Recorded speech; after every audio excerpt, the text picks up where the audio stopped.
Welcome to the manhood.neat podcast. Delightful! It's my favorite night of the week, gentlemen. We are back in the bunker. Rob, how we doing? I'm doing fantastic. Ben Lewis, how we doing? I am doing fantastic. And many concerns and prayers go out to our two lost comrades. Dylan has tuberculosis or something. He's sick. He's out. Wow.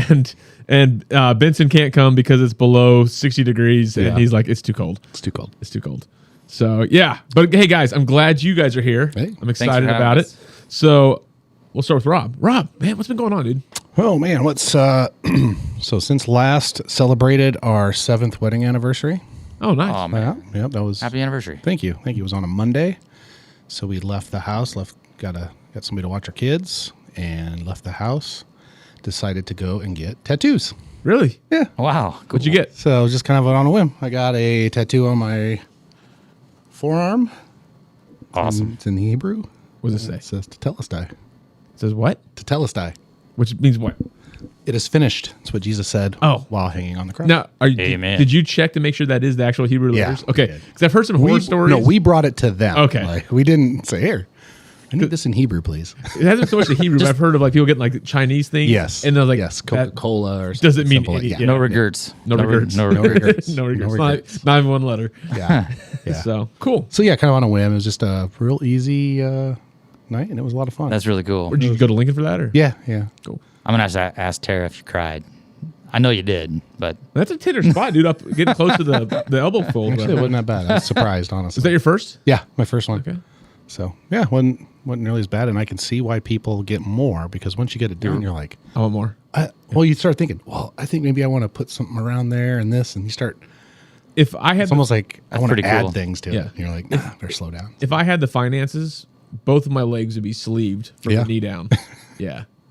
Because I can't tan. And so, like, it'd be nice not to have, like, bright white legs when I wear Yeah. shorts. And that's where most of my tattoos are already on Yeah. my legs. So Yeah, there you that's go. what I do. But I don't have, well, I just keep buying guns instead of tattoos. Yeah. So, yeah.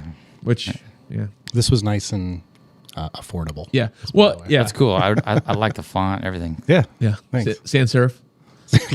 We're going to have to fire up the old Instagram account and get that out there. There you go. Oh, yeah. When do you guys take pictures and just I'll show you how to log in because my camera's dead on my phone. Oh. Okay. So, all right, Lewis, what you been up to? You get a tattoo? I don't have any tattoos. I haven't got one. Hey, you got one. You just can't show it to us on Yeah. Instagram. Yeah, that'd be embarrassing. No, We get shut down. Yeah. we're going to get shut down anyway. But I've been busy. I tell you what, last week I was in Des Moines for the week. My company has our department has a big yearly get-together and just to talk about things, get everybody together, celebrate a bit. And we haven't been able to do that for 3 years because of some stupid, disease. So, Tuberculosis. yeah, same thing that Dylan's got. Yeah. Diarrhea. But that's That's dysentery. Oh, okay. but Sorry. that was a really great week, and and it was just good to see. Like I haven't seen my boss in a couple years. Just some stuff like that. It's kind of weird. But my peers get kind of charged up to end the year, go into the holidays feeling really good. Cool. So it was a great week, and I did have a few good drinks. I was in Des Moines, and I found one place that had like an amazing bourbon selection, and of course, what I'd do, I had, I was in Rome, so I had the, the Templeton Rye, good old Iowa bourbon. Did you burn Rome Iowa down? Rye? Excuse me. What's that? Did you burn Rome down? I didn't. Do you know which Templeton you had? Did you have this like the 7 or the 10? Well, since I paid about $17 a drink, I hope I had a good. Should have had the longer age stuff. I think I did. I think it was a better rye, and Sounds good. yeah, it We was should nice. Templeton's great. we should go there. Yeah. That'd be a fun little road trip. There Have you been go. to the distillery, the Templeton Distillery? No. It's really cool. It's really cool. Yeah. Cool. Yeah. We should definitely hit Yeah, that I got up. some connections there, too, so we could. Do you at Templeton? Yeah.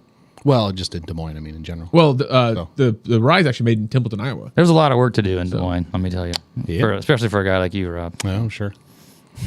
And I know, I've been down the interstate. interesting, the hotel we stayed in, I was there for the night of the election. The hotel we stayed in, they had the Iowa State Democrat Party. Oh, the Motel 6. The watch party was there. and it was hilarious. Like we were laughing like, these are my people. They weren't my people, but several of my my cohorts and peers ended up drinking on them all night. Just crashed the old ballroom. It was pretty funny. Nice. Nice. But yeah, that's about it. Not very exciting. Not very exciting. And I wasn't terribly happy with the way the elections went, but Well, you know, I'm getting over it. I think in Nebraska, we are so used to anything red disappointing that it's kind of like, yeah, kind of expected, right? Yeah. So This year, and the last several years, in fact, I guess. that's what I mean. We're used Good to like, old there's hope. Red. And no. Go big red. God destroys idols. Exactly. That's true. Yep. There you go. Yeah. Yeah. My boys are going tomorrow to the Big Red game. Cool. The other Big Red team will probably whip our behinds. Yeah. Someone offered me like 4 tickets to take the family for free, you know? Mm-hmm. And, but I was like, well, I can't. I already got something going on with the kids, you know, and stuff, so we can't make it. But thanks. And he was like, dude, it's getting really bad and you can't give away Husker tickets. Well, it is cold. It's going to be Throw cold. in you throw in And a it's gonna be windy. 30-degree day, 30-mile-an-hour wind. It's not. I mean, Especially And if you're on the wrong side, you're not in the I've sun. done that once. Yeah. And Liz and I went to the Illinois game, I think it's either 2 or 3 years ago. No, it's before that. So it's got to be, maybe it is 4 years ago because Riley was the coach. But it was like bitter cold. yeah. And I mean, like, they were like announced, like, this is the coldest game in the last, so many years. I'm like, yay. Great. And we lost. So it was awesome. But Well, at least Mike Riley's ice cream stayed nice and cold. it's you know, true. While he was on the sideline. Yeah. Yeah. But No drips. did not do any tailgating that game. Just got there just in time for the game. People would just be huddled around the, Yeah, the stove staying warm anyway. Yeah. So, all right. Couple days. Cool. How about you, bud? Just living in tumultuous times. Too murderous? Or Yeah, too, maybe not yet. No, just just been talking to some people and trying some new things at work. Like I dropped the oil pan off of a MX-13 on the Peterbilt's of the engine, which doesn't sound like it should be that hard, but it's actually a plastic oil pan Really? on a semi. No way. And you have to remove like all the wiring harnesses to drop the pan because they bolt like underneath the pan. It's really stupid. Like it's the dumbest thing. And so like the actual dropping of the pan was not hard, but trying to break free all these locking wire connections that haven't been broke free in forever and have road grime. Yeah, let's say a few of the clips are not going back on because they came apart in pieces. But so that's about it. It's just been that. There's always pieces left over. Yeah, they're not needed. In fact, actually, some of the bolts I took off were like a huge pain in the butt, and I had to go to like the little like ag mechanic help forums, you know, and they're all like, "Yeah, don't put those bolts back in. They're not needed. Wow. It's like you'll just cuss and it's a waste of your time." Yeah. So, but yeah, that's basically it. Just been doing that. Yeah, been trying to stay warm That time of year. that time of year. Although I think we have some warm days coming up Yeah, here. yeah, coming up. It looks 50s. We do. Yeah. Should be nice. Be good. So, all right. Well, we do have a bottle. It is High West whiskey, American Prairie Bourbon. It's a blend of straight bourbon whiskeys. It's bottled by High West Distillery, Park City, Utah. This is batch number 21H05. It is 46% alcohol by volume.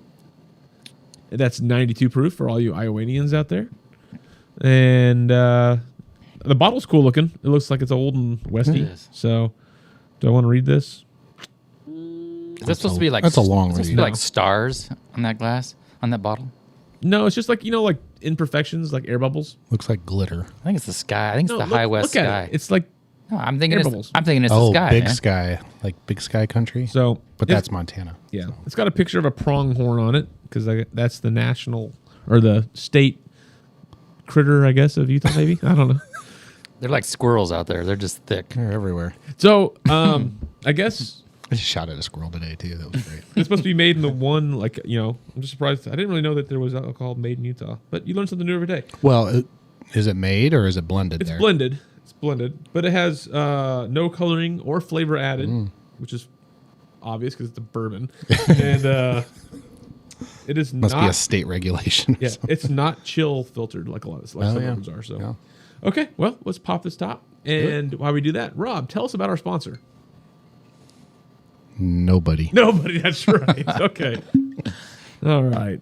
You can go ahead and give the shout out or the information of where to contact us. So if you'd like to contact us, which we would love to hear from our listeners, we'd like to hear comments. We'd love to hear ideas, all that fun stuff. You can reach us at info@manhood.neat.com.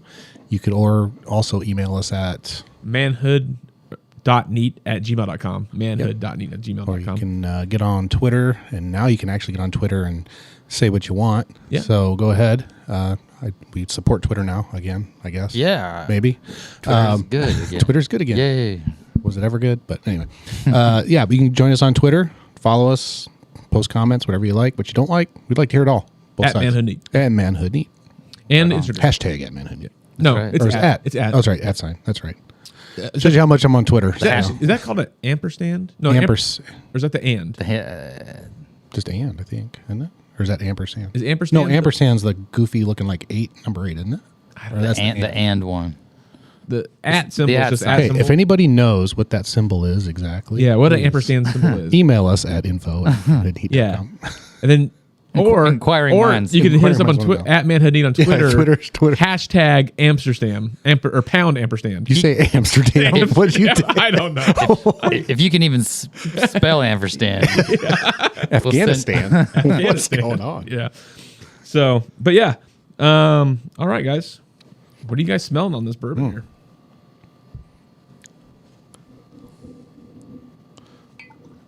Sorry, It's Rob. easy. I would have poured that for you. Yeah, it's okay. It's easy on the nose. Yeah, it's pretty bright. crisp. Yeah, crisp, light, It's very sweet on the a nose. little citrusy. Yeah. Actually, yeah. I got some orange on there. Mm-hmm. I get the caramel on the nose. Like a real light wood smell. Nothing heavy, but like Okay, this is gonna sound. When you said oranges, like after I kind of let's see more like lemon and lemon orange. see, I almost smell 'cause there's so much sweetness in there. It's like Utah's known for not- their orange It's trees. not pickled oranges. What do they call the can oranges? Mandarin oranges. Mandarin, in yeah, the syrup. yeah. That's Yeah, what I yeah. kind of Yeah, get. I could see that. Oh no! Now I smell that. The power of your suggestion. Suggestive. That's how I got married. All right, I'm gonna taste this stuff here. Me too.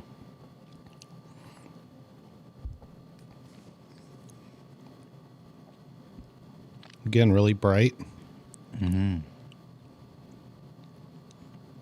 The palate's very short. Yeah. It goes right into finish. Go right into finish. Yeah.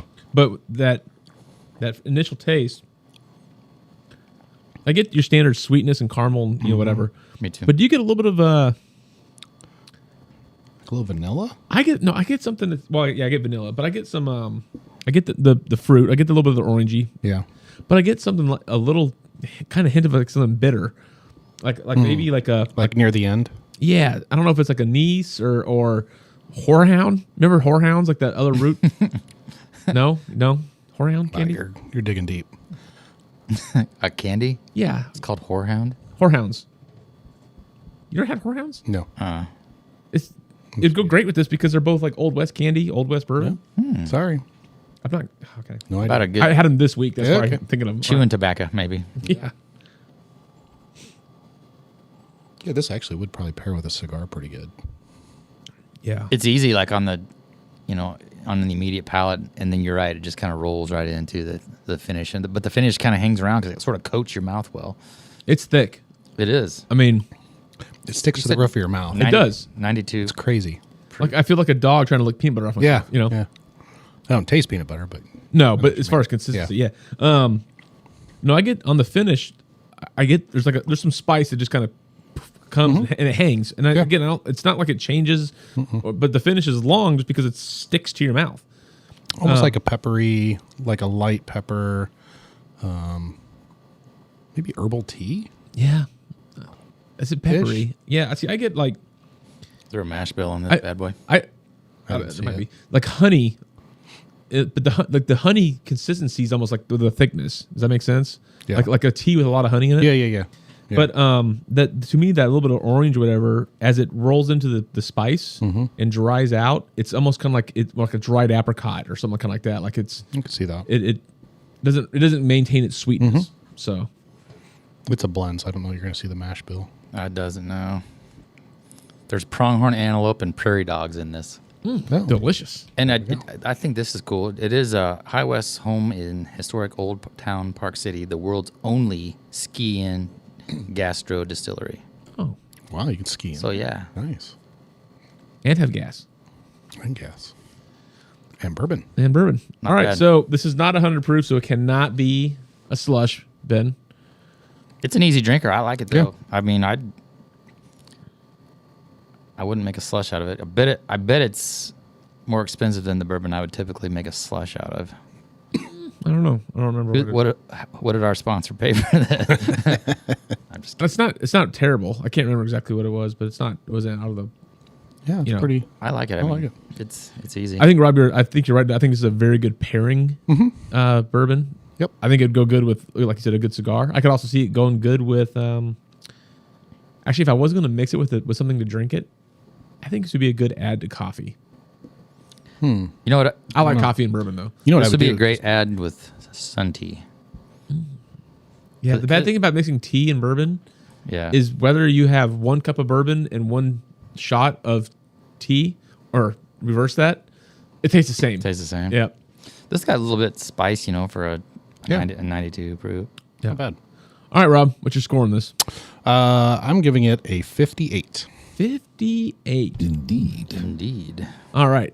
What you going? I'm right in that neighborhood too. I'm gonna give it a 60. 60. All right. Indeed. Okay, I'll give you a. All right. And I'm actually gonna go. I'm right in the same area, but I like it a little more. But I think both of you guys do.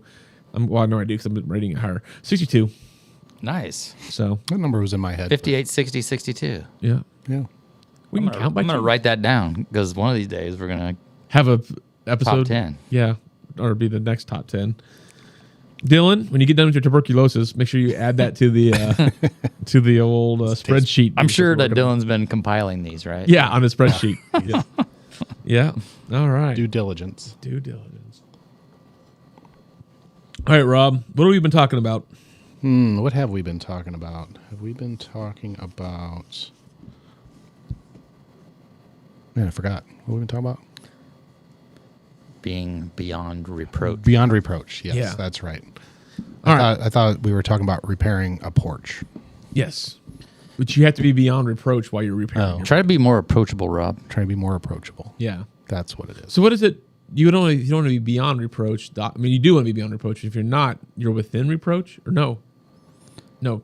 If you're within reproach, so you're being questioned. But is it beyond? Or are you just reproached? What does reproach mean? Did we define that last time? I forgot if we did. Yeah, kind of. We basically Merriam. I'm gonna look Merriam-Webster. Oh, my dictionary. That's the cell phone, Rob. Well, it's got one of them app locations on there. I got you. So, but while he looks that up, we're going to finish out a little mini series today here, Lewis, on this. So we did Would it work? marriage, and so today we're going to do the last part of life, everything else. Okay. So, like, how are we beyond reproach Everything, and else goes. other than work and marriage? Okay. So basically, in the 10% of your life that is not you being married, or well, I guess you're always married. It's a bad way to put that. But dealing with marriage stuff or being at work. So a reproach in verb form is to find fault with a person, group, etc., to blame or to censor, to unbraid, upbraid, or to be a cause of blame or discredit to.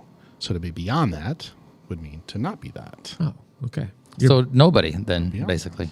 No, but Jesus was beyond. Don't be Well, that's true. Don't be someone that's you can blame things on. But remember, we talked about this in cause the of first couple episodes. Being beyond reproach does not mean that you are blameless. right. It just means that someone can't hold it against you, because if I fess up to something, well, then they can't use it against me. True. Yeah. Yeah. Okay. So, Rob, Mm-hmm. what's one? Well, instead of us throwing stuff out, we'll just kind of go around. What's one area of life outside of marriage or work that this idea of being beyond reproach, do you want to, that comes to head, like something that you like immediately think of, like, oh yeah, this is how an area where I can work on that or do that. Well, I think just relationships in general. So friendships, I think that's a tough one sometimes because we don't want to hurt each other's feelings and we don't necessarily confront each other when we should, right, on things. And Right. to, we go to not hold something against somebody, I think, or to not just be, I'm trying to get around to beyond reproach here, right? But to, in your relationships, making it comfortable in such a way, right, that you can be you can have that type of honesty with your friends, right? That, hey, I screwed up, or hey, You screwed up. yeah, that's what I mean. Me, I screwed up, guys, forgive me, whatever. So one, being comfortable in that and being able to do that with your friends, right? So, and family, so that your relationships are better. Because I think if it starts in your marriage and everything else you do, it should be in your friendships as well. Sometimes we don't want to do that with friends, right? We want to put on a persona of, hey, we're tough, or we're not, you might think I'm more than I am, and I don't want to be that, that type of thing. Right.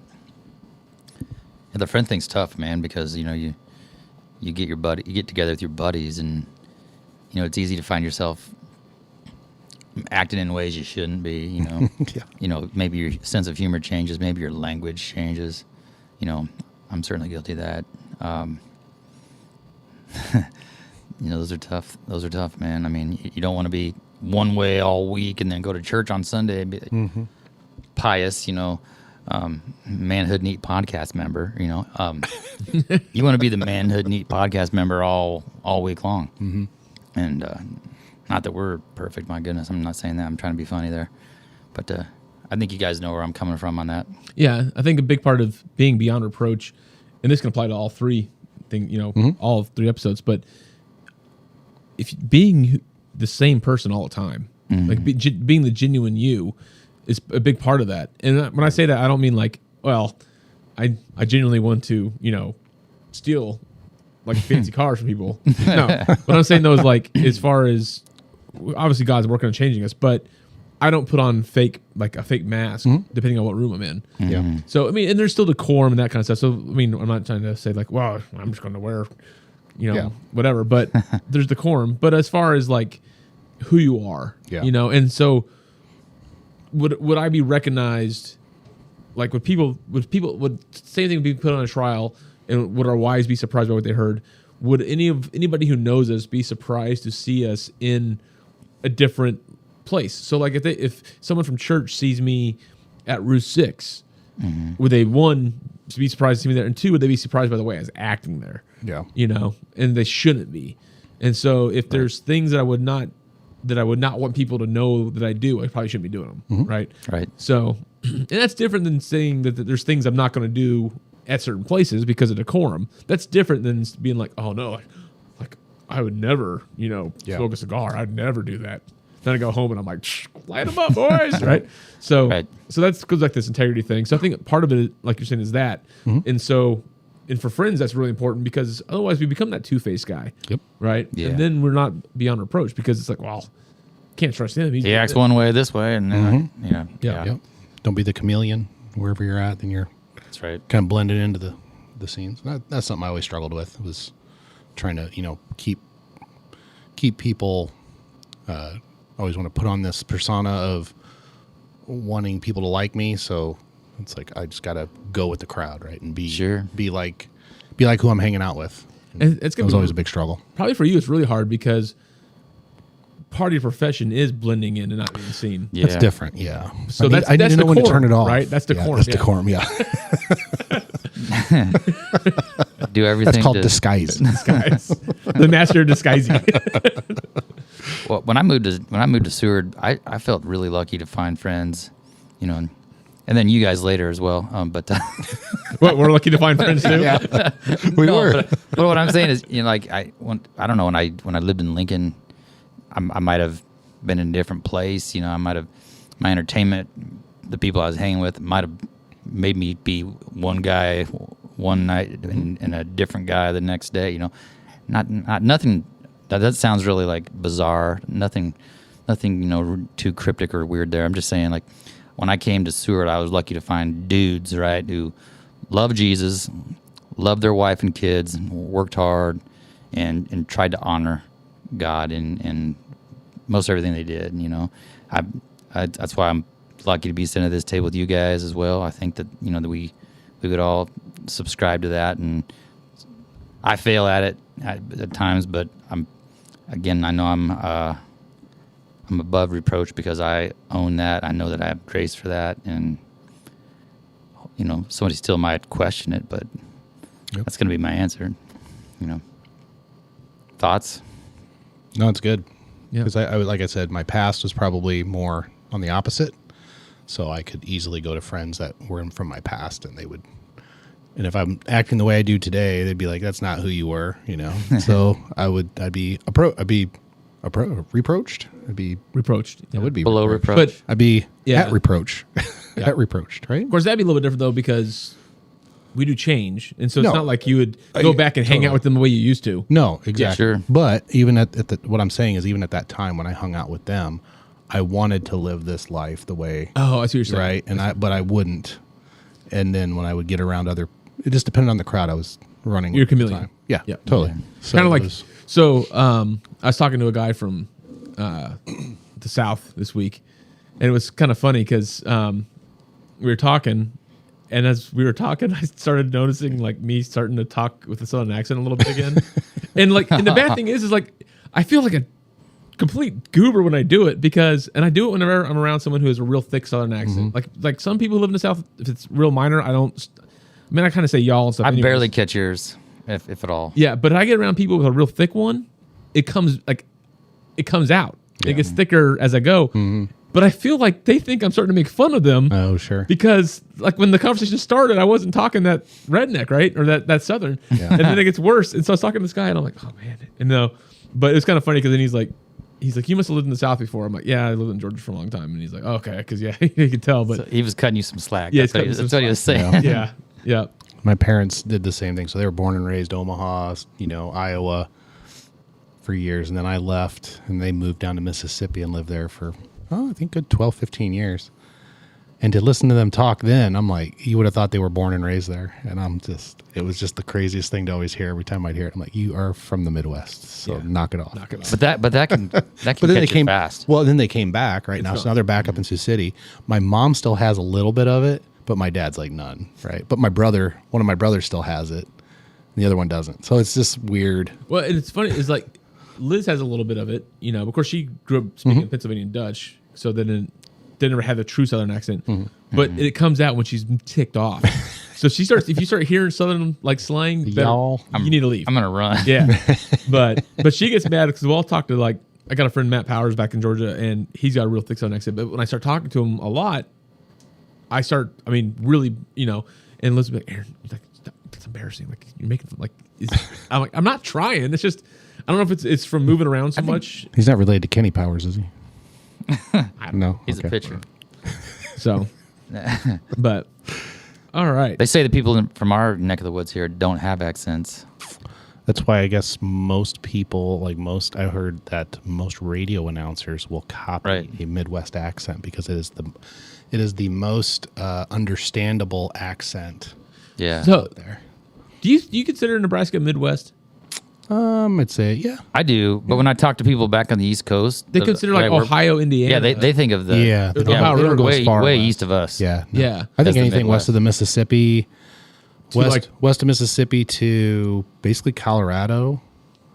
The border of Colorado, and then down to I consider Kansas I'd consider Kansas for the most part, Me too. and then Iowa, Minnesota. And Minnesota's got a different accent. You're starting to Minnesota. push it over there. But Illinois, I would consider. See, I don't know, and we're having No, we're not west. nerd alert geography lesson. We here. are, But see, I don't know. I always felt like because the Midwest, like you said, the Ohio River Valley is what everyone thinks of, and I can't I'm like, well, we're the Western Corn Belt, but people don't really know that. Yeah. Unless they're True. boring farmers. we kind of get blended into different sections. Yeah. We're kind of Like I almost consider like us the West, and then Yeah. there's the West Coast, because like when you think of like the Wild West, it's Kansas, Nebraska, Absolutely. Colorado, Right. You know, like there's a if you want, okay, we'll get back on topic, but if you want to read a really cool history book, it's called Once Upon a Time in Cattletown, and it's about like the Wild West days in like Western Nebraska, but the Sand Hills and stuff, and Alliance.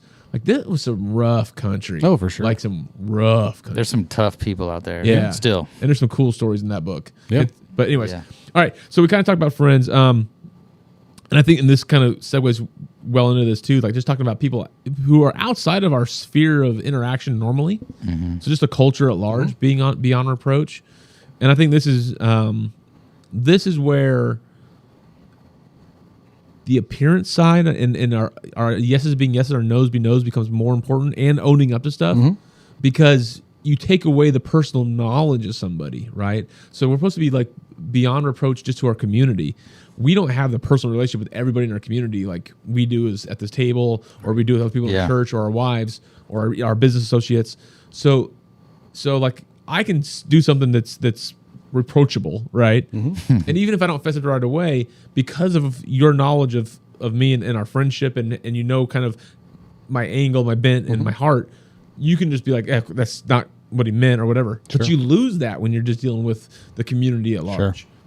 Yeah, that's So- such a great point, as we're trying to be light in this world, you know, where people see us and they're like, like, let's say I was doing something completely reprehensible, right? And in public, and this guy, people are like, who the hell is this guy? And then like the next week I'm at church and they happen to walk in and they're like, you go to this church? That'd be reproachable as all get out, right?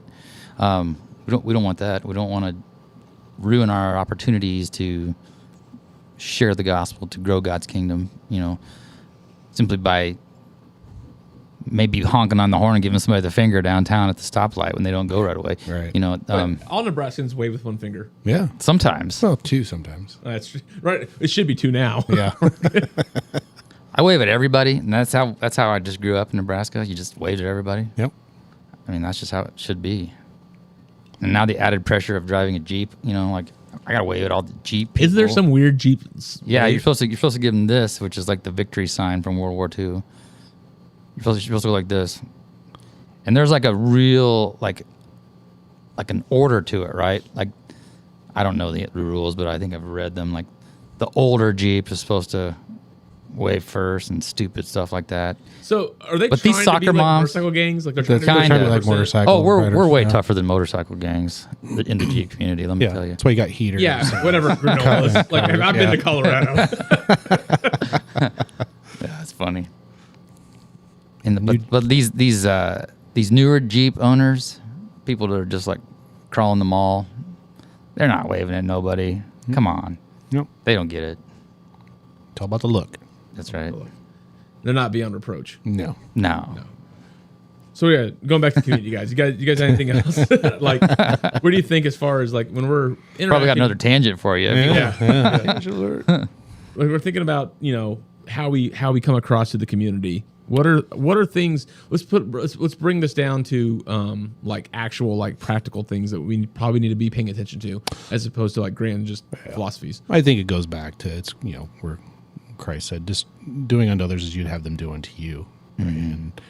And one that goes back to, do you care about yourself enough that you would treat people correctly, right? So if you don't love yourself, well, you're probably not going to care about others. But just treating people the way you would want to be treated in a situation, right? And even if it's a testy, like you said, you're the cursing somebody out situation. If I was that person, would I want that to happen to me? No. Should I be doing that? Right. Okay. Right. And being beyond reproach in that sense means putting yourself in that situation, saying, just slowing down, right? And just saying, all right, I don't need to be doing that. And that's not what Christ would have me do. And what, you know, just reacting in that way, maybe even blessing the person. Like, have a blessed day. You know what I mean? Right. That's all you can do, right? And then to your point, you know, what happens, maybe that interaction, they don't know that you go to Hillcrest, or they don't know you go to whatever church. They don't even know that you're a Christian. Right. But what does that do to their attitude, right? For the rest of the day, that you have now put this like thorn in their side for the day and week or something, and just knowing that. But then to the point of where maybe an accidental conversation, they find out that you were a guy that was supposed to, that's what all them, they say they're Christians and look what happens. Exactly. Right. So those ripples could be far reaching. yeah. And that's just an interaction of somebody cutting you off and you saying the wrong thing. I mean, that's what's crazy to see, how little of something could be to you, but how that ripple could just cross that pond. Right.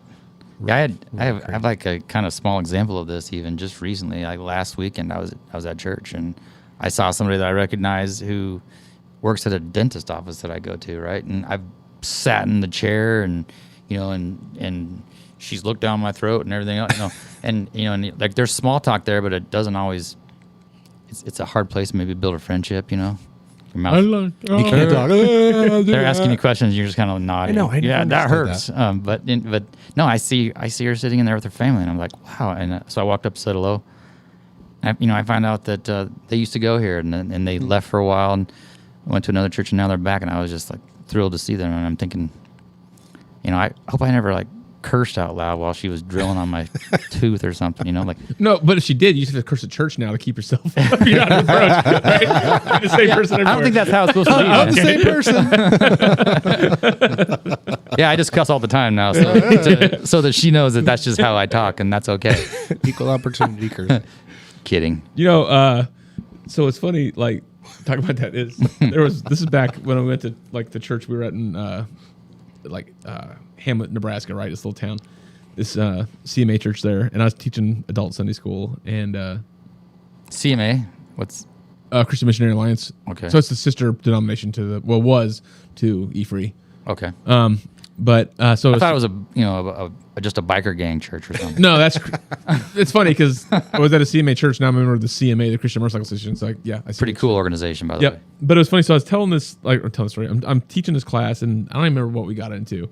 I don't remember what the topic was, but someone said something, like, well, what about this? And it was a heated, topic discussion. And what I meant to say was like, I don't really care what their opinion is because this is the truth, and the truth is truth, whatever. But instead of saying I don't really care, I said I don't give a, and like a big steamy pile of something. Like a bowl just ran through here after eating a bunch of alfalfa, right? Yeah, there you go. So, and talk about the room going from like really engaged conversation to nothing, just crickets. Yeah, but knowing you, I bet you owned it immediately. Oh yeah, I was like everyone at ease. I was like, I'm sorry, that just came out. That came out. Like I work in a shop, and she was like, and then blaming others. Yeah, blaming others. I'm like I don't know him yet, but I'm gonna meet this guy named Ben Lewis, and he's gonna be a really bad influence on. Oh yeah, but for sure. But it was funny. But it's yeah. But this beyond Reproach thing, I think another part too, like in the community, is consistency, and this goes back to we are always the same person, but that so if we are. Like I'm a fairly engaging person. What I mean by that is like I don't really shy away from my opinion, right? Or from like if something's wrong, I'm not always one good to sugarcoat it, but two, I'm not going to back away from saying this is what the Bible says, this is what's right. And so, but where I don't know if it's called reproach, but I think it could tend to be that way. Is if you're just the person that internalizes everything and then you just blow up at some moment, right? I mean, so like so when I say being consistent, it's like no. Be consistent in the way you love people. Be consistent in speaking truth, but be this person that is like we talk about the same all the time, and owning up to mistakes, and being consistent at that. Yeah, that's tough too. Sometimes you make a mistake and you just think, I consistently I don't care, and I don't care if I'm wrong, but I'm mad. I'm just gonna or I want to be mad, or like we have to realize that this being beyond reproach is a us thing, like it's a me thing or a you thing. Like it's not. I'm not doing this because I'm trying to impress Rob or whatever. Because what can be hard is like it's really easy for me to own up to something when the person that I wronged or the thing I did wrong, I feel like if I feel like they're a higher status than me or an equal status, which this is a really condescending way to say it, but this is how we are as humans, right? We do think that. Sure. But if you wrong someone who rest of the community looks down already, I'm not gonna say nothing about it, right? And so like that's the hardest part of being beyond reproach, because is it doesn't say beyond reproach just to the high and mighties in the community, the high and mighties around us. It's just to be beyond reproach, period, right? And so and again, I'm using terminology it's wrong because their human life is human life, but the Bible even says the last shall be first, right? And so they understood the hierarchy of communities in social, and that it exists. I'm not saying it's right, but it exists, right? Mm-hmm. But we have to make sure that we are beyond reproach to the gambit of people, right?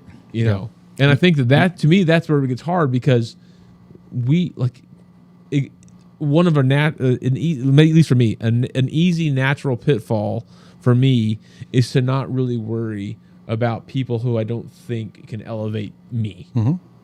And that's totally wrong. That's me. That's not a God thing. That's a me thing. Well, I think too, when you said beyond reproach to each other, we need to be beyond reproach to those that would come and try and accuse us of things. But I think more importantly, we need to be beyond reproach to Christ, right? We need to be able to stand before Him and say, "Hey, this is,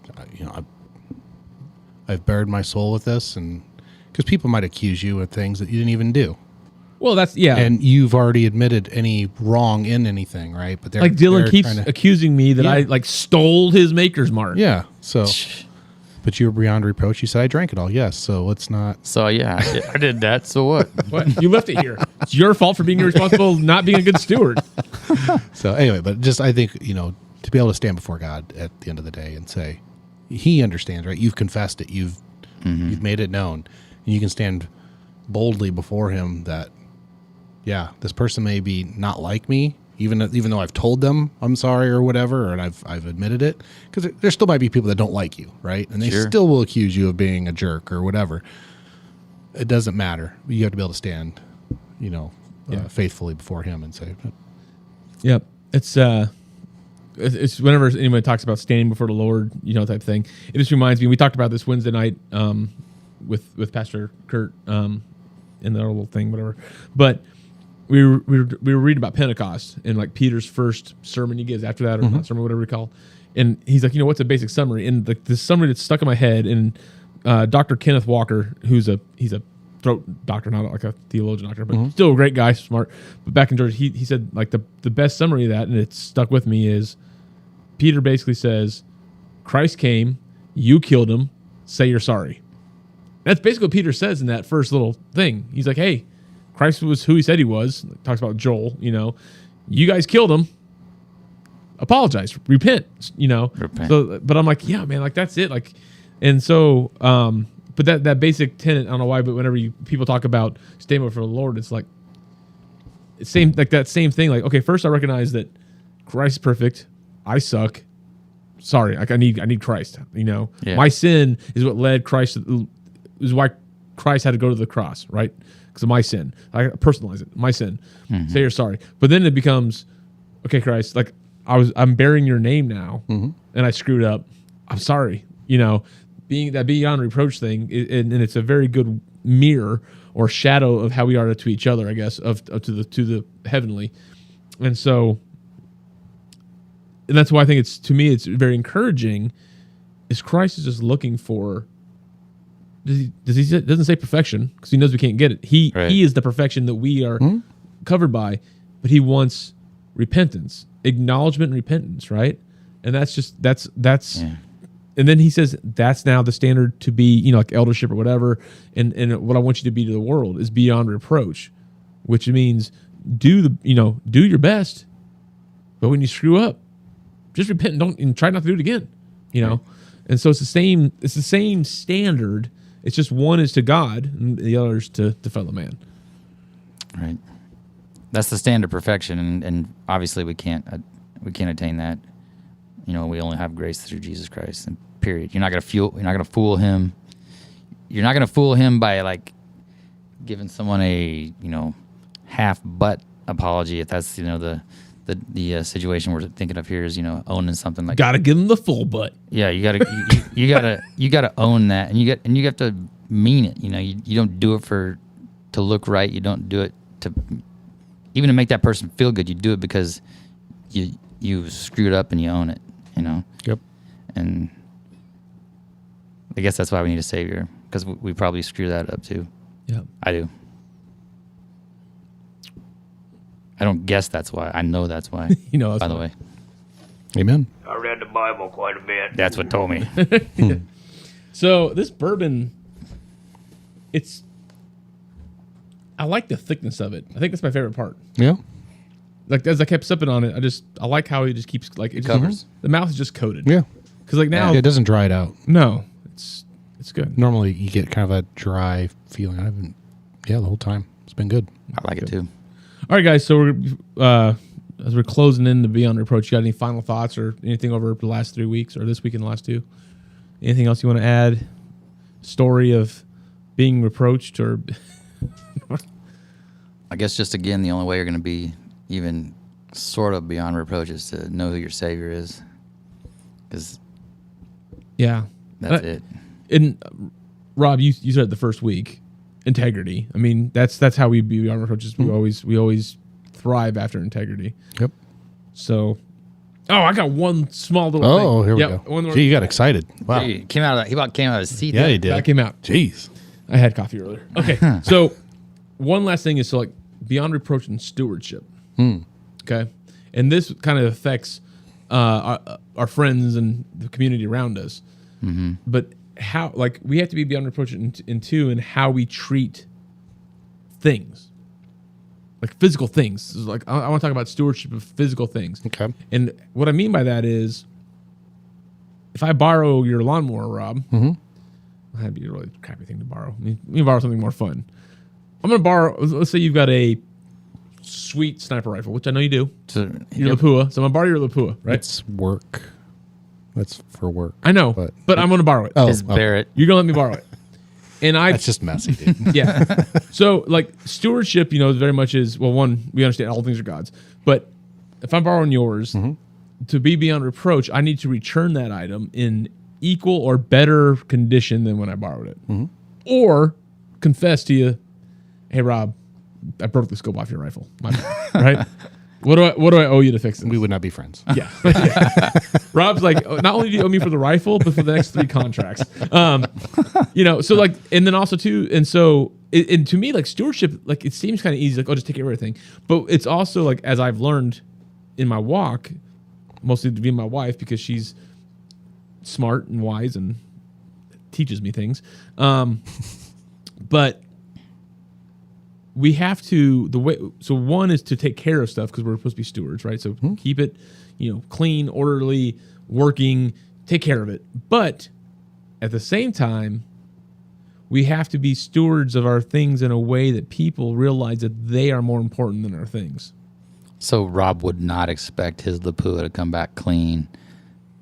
No. So what I'm saying, well yes. he'd He'd be like, Yeah, he would. Here's where I think maybe you're kind of going with that is, if I am willing to take care of something that I borrow from you in that way, right, that manner, maybe even above, if I'm willing to take care of something you loan me, that maybe even above the way I take care of my own stuff, Correct. right?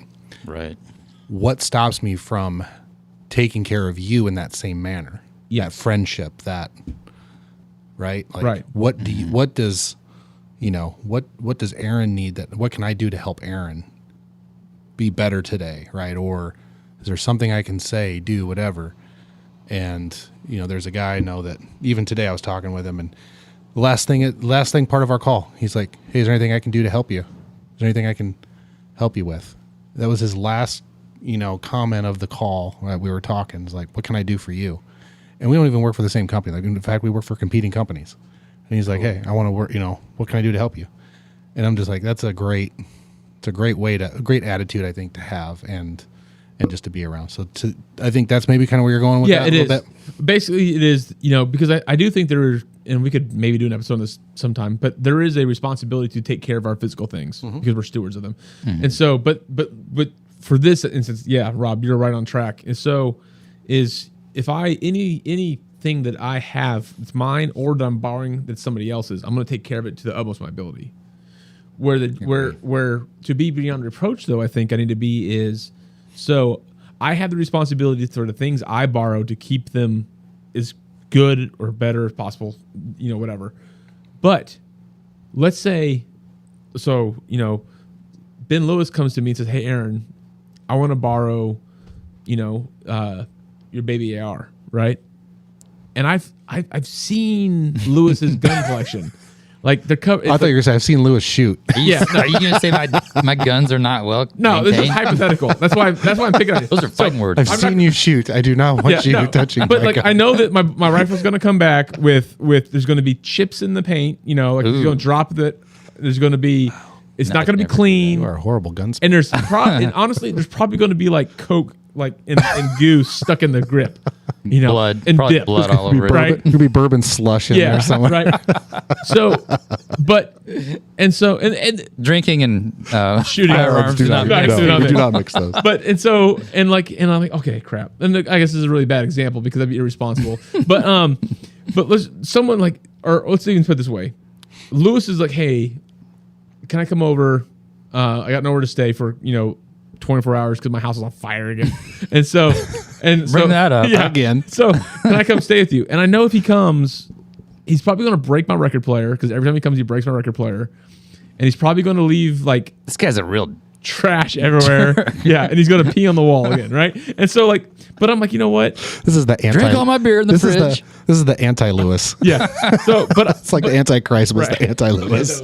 But I'm still gonna allow but because I love I'm supposed to be loving these people, right? I'm gonna allow you know what? I'm gonna risk sacrificing my vinyl collection to let Lewis come. This is how this would go. Aaron's sweet wife Liz. Now I know Ben's a real pain in the ass, but we've got to love him. That's right. That's exactly how it's gonna go. That's exactly because my natural tendency would be like No. Don't let Lewis come over here ever again. ever again. But so that's why I say, as far as like we have this weird as Christians, I think we have this weird dichotomy because we have to be willing to utilize the things that God's given us, the physical things, to reach out into other people's lives, knowing that they will not reciprocate the care for those said products the same way that we care for them or that we would care for their things. Yeah. It's prioritizing the relationship right over the stuff. Right. And so that's where I say the beyond reproach thing is we have to be willing to allow people we have to love people more than we love our stuff, but we have to treat their stuff as though it is God. Sure. True. And so I think I guess that was my steward thought to kind of finish out the whole. And while we're just getting things off our chest, even though I know you can't drive a stick for crap, I would still let you take my Jeep out if you wanted to take. Okay. All right. I'm teasing. That's where we're going. Okay. That's where he's going. All right. I've never seen you drive a stick, but I assume you can. Yeah, I can. Yeah. Actually, yeah. Better than you, Lewis. Yeah, probably. Because, professional driver and stuff. Can you power brake a stick with your heel and your? Yeah, I can toe heel it. So, and actually, what's funny is Liz is actually a really, really good manual car driver. So's my wife. Because, in fact, when let's see here, which I think it was we've had a lot of cars. After we got rid of our Suburban, because we bought a Suburban right before the 2008 gas price shoot up. Was that 2008 or whatever it was? But it went to $5 last time. Oh yeah. And so we're like, crap, this is dumb. So we sold it and bought a Chevy Cruze, right? And we ordered it. And you're like, oh crap, that was dumb. Yeah. No, but we ordered it. And I told Liz, if I have to get a small car, it's got to be a stick. So we custom ordered a Chevy Cruze RS with a 6-speed manual. Oh, funny.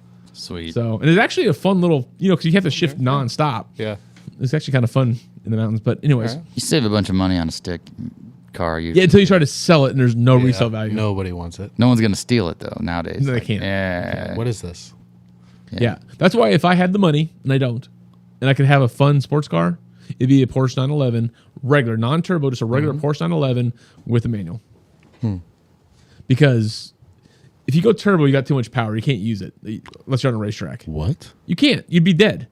It's like saying, I don't need Is that about it's like 80? saying, About 80 bourbon? it's like saying I don't need another gun. No, it's not. Here's the difference. Okay. It is. I don't need the 50 cal. That's too big. I just need. No, that is true. I see what you're saying, but it is when it comes to a manual transmission, I want to have to work the transmission. That's half the fun of driving fast in a manual is constantly shifting. And so if I've got less power, or if I can utilize the whole engine, I've got to work that transmission.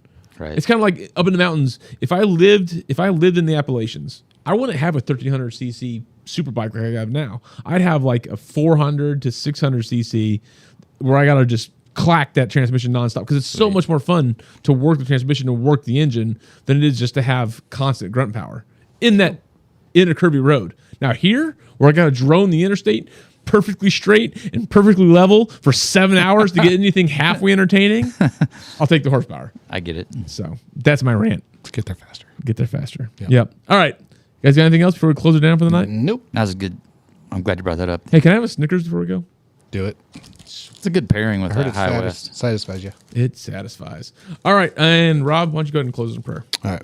Heavenly Father, we thank you for this day, this time, and just everything. And we just thank you for the Spirit guiding us in how we can be beyond reproach and how we should treat others and just how we live under you and your Spirit. We thank you for this time, and we just pray a blessing over all our listeners and families. In your name we pray, Jesus. Amen. Amen. All right, guys. Thanks for listening to the Manhood Neat podcast, and we'll catch you next time. Oh, yeah, and have a happy Thanksgiving. Happy Thanksgiving, everybody.